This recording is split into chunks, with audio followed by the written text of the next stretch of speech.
Very good evening दोस्तों, कैसे हैं आप सब। आशा करते हैं आप लोग बहुत अच्छे होंगे। दोस्तों आज का हमारा डिस्कशन रहेगा बॉडी एंड माइंड रिलेशनशिप।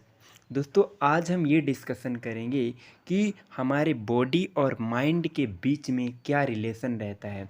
हमारी जो हेल्थ होती है, एक हेल्दी माइंड और बॉडी, एक हेल्दी बॉडी के बीच में क्या रिलेशनशिप होता है, ये एक दूसरे से कैसे कनेक्टेड होते हैं और बॉडी का इफ़ेक्ट माइंड में क्या पड़ता है और माइंड का इफ़ेक्ट बॉडी में क्या पड़ता है। तो चलिए दोस्तों स्टार्ट करते हैं। बॉडी एंड माइंड रिलेशनशिप ये हमारी साइकोलॉजी का बहुत इम्पोर्टेंट टॉपिक है। तो चलिए स्टार्ट करते हैं। इसका सबसे पहला point, psychology study is human behaviour which involve the both body and mind. जो साइकोलॉजी में दोस्तों हम बिहेवियर के बारे में स्टडी करते हैं। जैसा कि आप लोगों को पता होगा कि साइकोलॉजी में हम एक इंडिविजुअल के बिहेवियर के बारे में डिस्कस करते हैं और इसमें इन्वॉल्व होती है बॉडी एंड माइंड, दोनों चीज़ इन्वॉल्व होते हैं। ओके दोस्तों, नेक्स्ट पॉइंट है हमारा, they are interrelated and interact upon each other, mental function and physical state affect each other। दोस्तों ये जो एक दूसरे से इंटरेक्ट होते हैं, एक दूसरे से जुड़े होते हैं और इनका जो इफ़ेक्ट है एक दूसरे पर पड़ता है। जैसा कि हम माइंड जो है तो अपना एक्शन लेता है और बॉडी को ऑर्डर देता है, तब बॉडी उसको फॉलो करता है। ऐसे ही बॉडी एक ऐसा माइंड को, मतलब जब हम कोई भी काम करते हैं और थक जाते हैं तो फिर वो इन्फॉर्मेशन हमारे ब्रेन तक जाती है। तो मीन्स कि ये एक दूसरे से कनेक्टेड हैं, एक दूसरे के ऊपर निर्भर रहते हैं। तो दोस्तों इस पॉइंट का मीन्स ये है कि ये एक दूसरे से कनेक्टेड होते हैं और इनका जो फंक्शन है, मीन्स कि मेंटल एक्टिविटी जो है वो बॉडी पर पड़ती है और बॉडी की जो कुछ फंक्शंस है वो माइंड के ऊपर निर्भर होती है। तो इनका जो इफ़ेक्ट है ईच अदर, मतलब ये एक दूसरे के ऊपर जो है तो प्रभाव करते हैं। देन इसके नेक्स्ट पॉइंट के बारे में हम डिस्कस करेंगे, the body and the mind are two aspect of living dynamic in adjusting personality. Means कि ये बॉडी और माइंड ऐसे पार्ट होते हैं बॉडी के जो हमारे पर्सनालिटी को एडजस्ट करते हैं। जैसे कि एक इंडिविजुअल की जो पर्सनालिटी है उसको बनाने का, उसका बिहेवियर, उसका थिंक, उसका माइंड, जो उसका पूरा ऑल ओवर थिंक है, उसको बनाने के लिए बॉडी और माइंड जो है तो इनको दोनों की प्रॉपर फंक्शनिंग की ज़रूरत होती है। तो एक पर्सनालिटी को एडजस्ट करने के लिए हमारे बॉडी एंड माइंड की, हेल्दी बॉडी एंड माइंड की नीड होती है दोस्तों। तो इसकी नेक्स्ट पॉइंट है, it is the sum total of various mental process such as observing, knowing, thinking, reasoning, feeling, imagining and remembering। दोस्तों इतने सारे जो प्रोसेस हमने पढ़े, जैसे कि किसी को ऑब्जर्व करना है तो हमारे इसमें बॉडी की भी ज़रूरत पड़ती है और माइंड की भी ज़रूरत पड़ती है। जैसा कि हम किसी पेशेंट को ही असेस कर रहे होते हैं तो उसको देखने के लिए हमारे आई की ज़रूरत पड़ती है और उसके अंडरस्टैंडिंग, उसके फीलिंग को समझने के लिए हमारे ब्रेन की ज़रूरत पड़ती है। तो दोस्तों आप लोग ने जैसा कि देखा कि यदि हम किसी को ऑब्ज़र्व करते हैं तो हमारी माइंड और हमारी बॉडी दोनों की नीड होती है, और यदि हमें किसी के बारे में जानना होता है तो भी हमारे बॉडी एंड माइंड की बहुत ज़्यादा नीड होती है। किसी की थिंक के बारे में जानना हो, किसी भी रीजन, किसी भी feeling and imagination and remembering, किसी चीज़ को याद करने के लिए हमारे बॉडी एंड माइंड को जो है तो हेल्दी होना बहुत इम्पॉर्टेंट है। तो दोस्तों इस पॉइंट में ये बताया गया है कि यदि हमें किसी को ऑब्ज़र्व करना है तो हमारे बॉडी एंड माइंड दोनों का कंपैरिजन बराबर होना चाहिए, इस तभी हम उसको ऑब्ज़र्व कर पाएंगे। तो दोस्तों अब हम नेक्स्ट पॉइंट में डिस्कस करेंगे क्या लिखा है। Body provide energy to fight और कोप अप।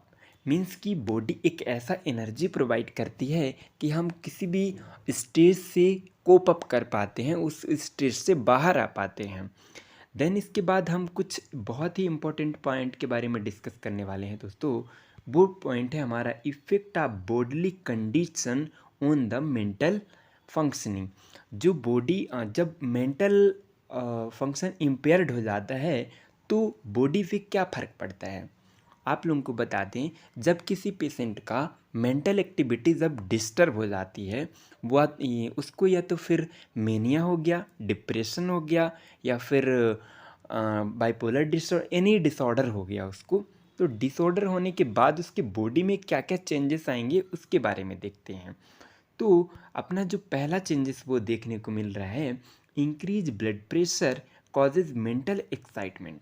मीन्स कि जब किसी पेशेंट की मेंटल एक्टिविटी डिस्टर्ब हो जाती है तो उसकी जो ब्लड प्रेशर है वो इंक्रीज़ हो जाती है, वो किसी चीज़ के लिए बहुत ज़्यादा एक्साइटमेंट हो जाता है। उसकी ब्लड प्रेशर इंक्रीज़ हो रही है तो एक्साइटमेंट ऑलरेडी इंक्रीज़ होगा दोस्तों।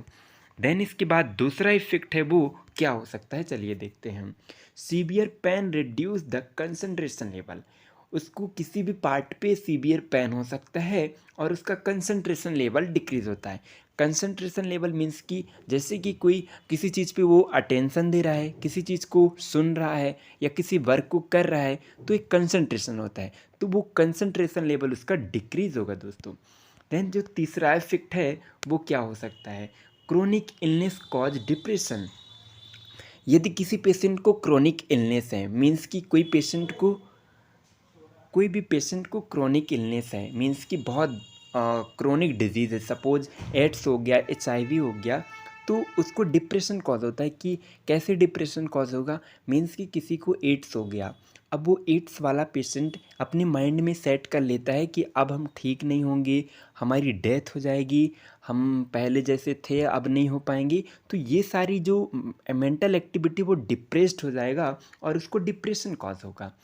देन इसके बाद हमारा जो नेक्स्ट पॉइंट है, physical fatigue affect our mood and reduce our motivation interest and concentration. जो फिजिकल फटीग होता है, जैसे बॉडी की थकान होती है, और बॉडी की जब थकान होती है तो उससे क्या क्या माइंड में इफेक्ट पड़ता है, mood and reduce our motivation reduce हो जाता है, हमारा किसी भी चीज़ को करने के इंटरेस्ट नहीं रहता है, एंड कंसंट्रेशन डिक्रीज हो जाता है। आप खुद ही अपने एग्जांपल में लो, यदि आपकी बॉडी थकी, मतलब बहुत ज़्यादा आपको थकावट फील होता है, देन उसके बाद आपको मोटिवेशन एंड इंटरेस्ट जो होती है ये सारे डिक्रीज आपको देखने को मिल सकता है। देन हमारा जो लास्ट अफेक्ट है वो क्या है, brain injury affect many psychological function. Brain में यदि इंजुरी हो जाती है तो ब्रेन का जो फंक्शन है वो डिस्टर्ब हो जाता है। जैसा कि आप लोगों ने सुना होगा कि यदि किसी पेशेंट का एक्सीडेंट होता है, एक्सीडेंट होने के बाद यदि उसके ब्रेन उसका डैमेज हो जाता है तो उसकी मेंटल एक्टिविटी में बहुत ज़्यादा चेंजेस आ जाते हैं, वो कोमा में जा सकता है, उसकी मेंटल एक्टिविटी चेंज हो सकती है, वो मेंटल भी होने के चांसेस रहते हैं। तो ये तो दोस्तों हमने देखा कि मेंटल एक्टिविटी डिस्टर्ब होने के बाद बॉडी में क्या प्रभाव पड़ रहे थे, ये हमने देखा। अब हम देखेंगे effect of mental condition on the body function. अब बॉडी कंडीशन में क्या फ़र्क पड़ता है। अब बॉडी कंडीशन में जैसे कि, तो दोस्तों अब हम डिस्कस करेंगे बॉडी फंक्शन पर मेंटल इफ़ेक्ट क्या होता है। मीन्स कि मेंटल इफ़ेक्ट के वजह से बॉडी पे क्या क्या सिम्टम्स देखने को मिल सकते हैं। यदि आप मेंटली डिस्टर्ब रहेंगे तो आपकी बॉडी में क्या क्या सिम्टम देखने को मिल सकते हैं, इसके बारे में हम डिस्कस कर लेते हैं। तो दोस्तों पहला पॉइंट है unpleasant emotions like fear, anger and insomnia, headache. तो दोस्तों यदि आप इमोशनली डिस्टर्ब रहेंगे तो आपको फियर, एंगर एंड इंसोमिया जैसे सिम्टम्स देखने को मिलेंगे। ये आपको किसी चीज़ को लेके डर लगेगा, आपको नींद नहीं आएगी, आपके हेडेक हो सकते हैं। तो ये सारे सिम्टम्स आपको देखने को मिल जाएंगे जब आप इमोशनली डिस्टर्ब रहेंगे। नेक्स्ट पॉइंट है emotional conflict are responsible for peptic ulcer, ulcerative colitis. Means कि यदि आप इमोशनली बहुत दिनों तक लंबे समय तक आप डिस्टर्ब रहते हैं तो आपको पेप्टिक अल्सर मीन्स कि जो हमारी स्मॉल इंटेस्टाइन होती है उसमें अल्सरेशन फॉर्म हो जाते हैं, और अल्सरेटिव कोलाइटिस मीन्स कि जो लार्ज इंटेस्टाइन होते हैं उसमें इन्फ्लामेशन आ जाना, अल्सरेशन फॉर्म हो जाना, ये सारी कंडीशन आपको देखने को मिल सकती हैं यदि आप लंबे समय तक इमोशनली डिस्टर्ब रहेंगे या स्ट्रेस में रहेंगे, तो आपको ये सारी फिजिकल कंडीशन देखने को मिल सकती हैं। देन इसके बाद हमारा है deep thinking and concentration can cause physical strain. यदि आप किसी भी चीज़ को लेके बहुत ज़्यादा सोचते हो तो आपको फिजिकल तनाव होने के भी चांसेस हो सकते हैं दोस्तों। देन हमारा नेक्स्ट पॉइंट है unconscious motivation and conflict give rise many physical complement and neurotic disorder like stress and depression. दोस्तों यदि आप अनकॉन्शियस मोटिवेशन मतलब ऐसी समस्याएं आपको रहेंगी, आप बहुत ज़्यादा स्ट्रेस लेते हो या तो फिर बहुत ज़्यादा किसी भी चीज़ को लेके आप परेशान रहते हैं, तो उसकी वजह से neurotic disorder, many types of neurotic disorders होती हैं जैसे सिजोफ्रेनिया, बाइपोलर डिसऑर्डर। सो ये सारी डिसऑर्डर, स्ट्रेस हो गया, डिप्रेशन हो गया, ये सारे डिप्रेशन तब कॉज होती हैं जब हम किसी भी चीज़ को लेकर बहुत ज़्यादा टेंशन लेते हैं और डिप्रेस्ड रहते हैं।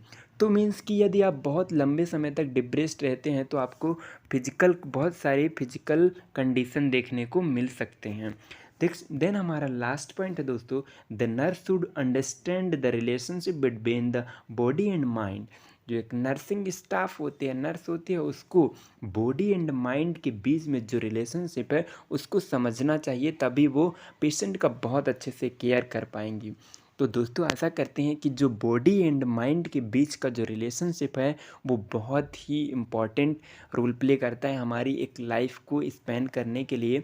तो आशा करते हैं कि ये जो बॉडी एंड माइंड रिलेशनशिप का जो टॉपिक था आपको समझ में आया होगा। तो दोस्तों यदि वीडियो पसंद आए तो प्लीज़ लाइक एंड सब्सक्राइब ज़रूर करें। Thanks for watching.